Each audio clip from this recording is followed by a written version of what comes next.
मात्रक यूनिट। इससे पहले हम भौतिक राशि या भौतिक राशियों के बारे में, कितने प्रकार की भौतिक राशियां होती है और उनके आज अपन यहाँ पर मात्रक पढ़ेंगे।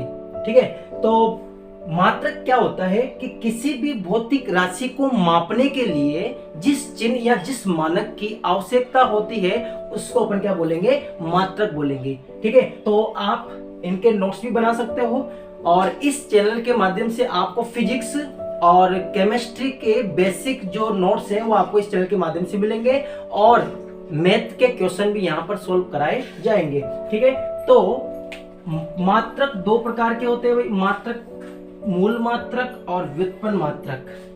दो प्रकार के मात्रक होते हैं, एक तो मूल मात्रक और एक व्युत्पन्न मात्रक। जिस प्रकार से भौतिक राशियों के प्रकार पढ़े थे अपन ने कि मूल राशियां और भौतिक राशियां क्या होती है। मूल राशियां होती थी जो स्वतंत्र होती थी और व्युत्पन्न राशियां जो मूल राशियों से बनती थी। देखो यहाँ पर भी सेम परिभाषा हुई है कि मूल मात्रक वे मात्रक जो जिन्हें व्यक्त करने के लिए किसी और अन्य मात्रक की आवश्यकता नहीं होती है और वो स्वतंत्र होते हैं, उनको मूल मात्रक बोलते हैं। जैसे आपने वहां पर लेंथ पढ़ी थी, यानी कि लंबाई पढ़ी, तो लंबाई को किस में मापते हैं, मीटर में, समय को सेकंड में और द्रव्यमान को किलोग्राम में। तो जिस भी राशि को मापा जाता है उनके लिए चिन्ह या मानक का प्रयोग करते हैं, उनको क्या बोलते हैं, मूल मात्रक, उनको बोलते हैं मात्रक। ठीक है, मात्रक में मूल मात्रक जो स्वतंत्र होते हैं और उसके बाद में व्युत्पन्न मात्रक है। तो व्युत्पन्न मात्रक वे मात्रक जो मूल मात्रकों से व्युत्पन्न होते हैं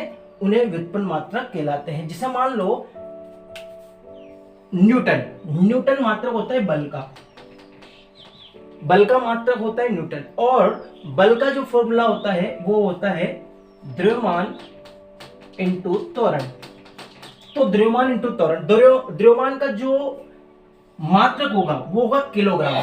तो किलोग्राम और त्वरण अलग है, यानी कि मूल मात्रकों से बना है इसका मात्रक। तो न्यूटन जो है वो है व्युत्पन्न मात्रक और पास्कल दाब का मात्रक है और जूल है जो कार्य का मात्रक है। तो यहाँ पर मूल मात्रक और व्युत्पन्न मात्रक वे मात्रक जो मूल मात्रकों से व्युत्पन्न होते हैं व्युत्पन्न मात्रक कहलाते हैं। तो मीटर, सेकंड, ये किलोग्राम, ये तो है मूल मात्रक और ये है। इसके अलावा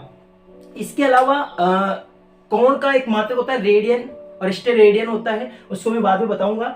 और जैसे यहाँ पर देखो मात्रकों की पद्धति, तीन प्रकार से मात्रक चलते हैं, एक तो सीजीएस पद्धति में, एक एमकेएस पद्धति में, एक चलता है एफपीएस पद्धति में। सीजीएस पद्धति का मतलब क्या होता है, देखो लेंथ को अपन सेंटीमीटर में मापते हैं, लंबाई को सेंटीमीटर में मापते हैं सीजीएस पद्धति में, और द्रव्यमान को ग्राम में मापते हैं। लंबाई को सेंटीमीटर में और द्रव्यमान को ग्राम में और समय को सेकंड में, ये सीजीएस पद्धति में।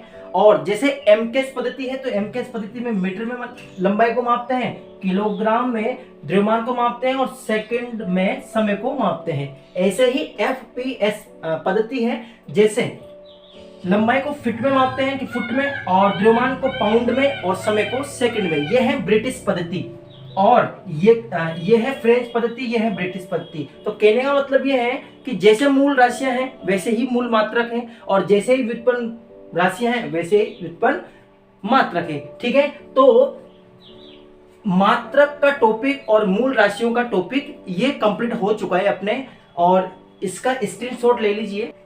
तो इसके बाद मूल मात्रक, मूल राशियां यानी कि भौतिक राशियों का एक टॉपिक क्लियर, और उसके बाद में विमाएं पढ़ेंगे। अब अगला जो वीडियो होगा वो विमा के ऊपर होगा, क्योंकि और इस चैनल में भौतिक यानी कि जो फिजिक्स है, फिजिक्स के कंप्लीट वीडियो इस चैनल के माध्यम से आपको प्रोवाइड करवाए जाएंगे और केमिस्ट्री और मैथ के भी क्वेश्चन यहाँ पर सोल्व करवाए जाएंगे। तो इस चैनल को आपने अभी तक सब्सक्राइब नहीं किया है तो प्लीज सब्सक्राइब कर लीजिए और बेल आइकन को प्रेस कर दीजिए ताकि आने वाली सभी वीडियो की नोटिफिकेशन आप तक सबसे पहले